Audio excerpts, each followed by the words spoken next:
بسم اللہ الرحمن الرحیم۔ آپ کے سامنے عرض کرتا ہوں اور اس واقعے سے ہم نے یہ دیکھنا ہے کہ ہمیں کیا سبق ملتا ہے، رسول اللہ صلی اللہ علیہ وسلم کا اسوہ مبارک کیا ہے اور آپ کا اخلاق حسنہ کیا ہے۔ مشکات کے اندر یہ حدیث موجود ہے، حدیث نمبر 3964 ہے، اور صحیح بخاری، صحیح مسلم اور دیگر بھی احادیث کی کتابوں میں اور سیرت کی کتابوں کے اندر یہ روایت موجود ہے۔ ابو ہریرہ فرماتے رضی اللہ تعالیٰ عنہ کہ ایک دفعہ رسول اللہ صلی اللہ علیہ وسلم نے ایک لشکر بھیجا، اور وہ لشکر بھیجا آپ نے نجد کی طرف، یعنی یمن کے علاقے میں آپ نے ایک لشکر بھیجا، اور اس لشکر نے واپسی پر ایک آدمی کو گرفتار کر لیا، اور اس آدمی کا تعلق بنو حنیفہ قبیلے کے ساتھ تھا، اور یہ تھا بھی اپنے علاقے کا سردار۔ تو جب اس کو گرفتار کر کے لایا گیا تو فرابطہا، اس کو آ کے ستون کے ساتھ، یعنی مسجد نبوی کے اندر ستون کے ساتھ اس کو باندھ دیا۔ تو رسول اللہ صلی اللہ علیہ وسلم تشریف لائے، آپ نے آ کر اس سے پوچھا یہ سردار کون تھا؟ اس کا نام تھا سمامہ بن اسال۔ تو آپ صلی اللہ علیہ وسلم نے پوچھا کہ ماذا عندک، سمامہ بتاؤ کیا حال ہے، کیا کیفیت ہے؟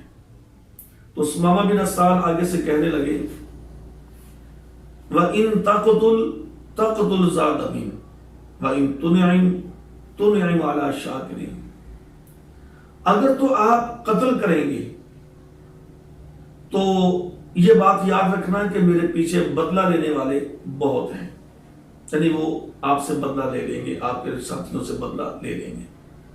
وَإِن تُنْعِمْ عَلَى شَاكِرٍ، اور اگر آپ مجھ پہ احسان کریں گے، مجھے چھوڑ دیں گے، تو آپ کسی ایسے ویسے آدمی پر احسان نہیں کریں گے، بلکہ ایک اس آدمی پہ احسان کریں گے جو بڑا سردار ہے اور جو احسان کا مول جانتا ہے، جو قدر و قیمت جانتا ہے احسان کی۔ وَإِن تَسْأَلْ، اگر آپ پوچھتے ہیں، یعنی کہ سوال کرتے ہیں کسی مال کا، یعنی کہ وَإِن كُنْتَ تُرِيدُ الْمَالَ، اگر آپ کوئی مال چاہتے ہیں تو فصل، آپ کہیے میں آپ کے لیے مال کے ڈھیر لا دوں گا، جتنا آپ کہیں گے مال میں آپ کو مال دے دوں گا۔ نبی صلی اللہ علیہ وسلم نے فرمایا کہ اس کو اس کے حال پہ رہنے دو، یعنی اس کو بندے رہنے دیا۔ اگلا دن ہوا تو رسول اللہ صلی اللہ علیہ وسلم نے پھر وہی سوال کیا ماذا عندک، سمامہ بتا تیرا کیا حال ہے؟ اس نے پھر وہی جواب دیا کہ اگر آپ مجھے قتل کریں گے تو قتل کا بدلہ لیا جائے گا، اور اگر رہا کر دیں گے، احسان کر دیں گے تو احسان کا بدلہ آپ کو دیا جائے گا، اگر مال چاہتے ہیں تو مال میں آپ کے لیے جمع کر دوں گا۔ نبی صلی اللہ علیہ وسلم نے فرمایا کہ اس کو اس کے حال پہ چھوڑ دو۔ تیسرے دن آپ نے پھر پوچھا کہ سمامہ بتا تیرا کیا حال ہے؟ تو سمامہ نے پھر وہی جواب دیا جو 2 دن پہلے اس نے جواب دیا تھا۔ تو رسول اللہ صلی اللہ علیہ وسلم نے فرمایا کہ اس کو چھوڑ دو، اس کو رہا کر دو۔ تو سمامہ بن اسال کو رہا کر دیا گیا، چھوڑ دیا گیا۔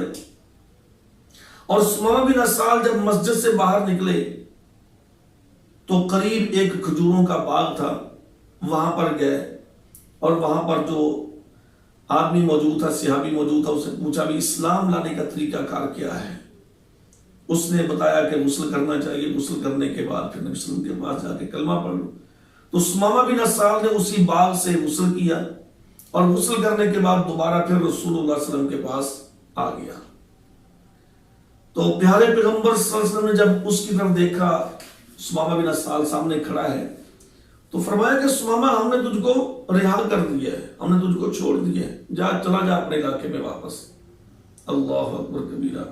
تو سمامہ بن اسال کہنے لگے کہ اللہ کے نبی صلی اللہ علیہ وسلم اب آپ مجھے کلمہ پڑھائیں، مسلمان کر لیجئے۔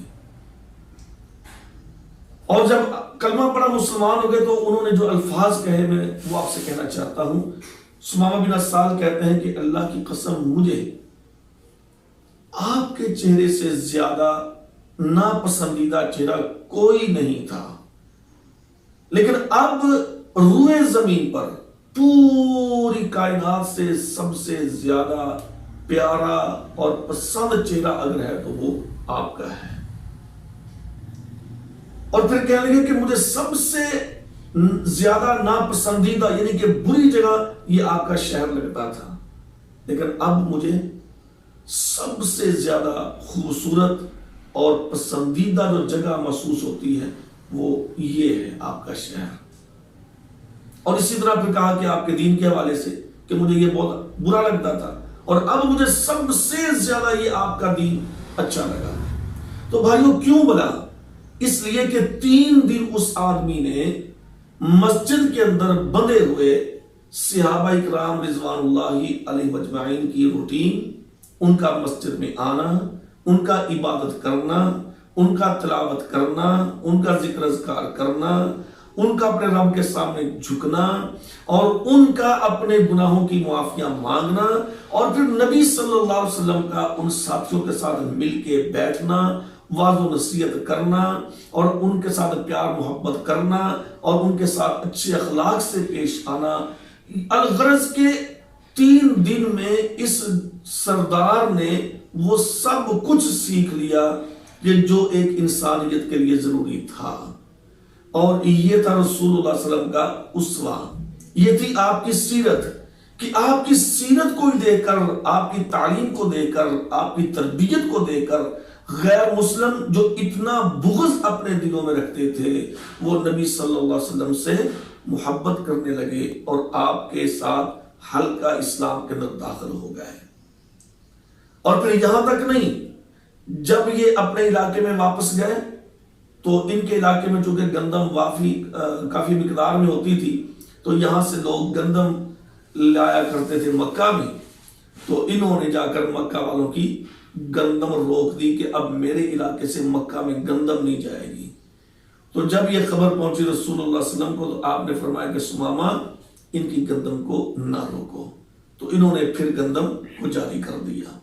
تو مطلب یہ ہے کہ یہ سمامہ بن اسال رضی اللہ تعالیٰ عنہ تھا دشمن، اور دشمن آپ کے رویے سے، آپ کے اخلاق سے، آپ کی تعلیم و تربیت کی مجالس کو دیکھ کر یہ مسلمان ہو گیا. یعنی ایک دشمن آپ کے رویے سے مسلمان ہو گیا.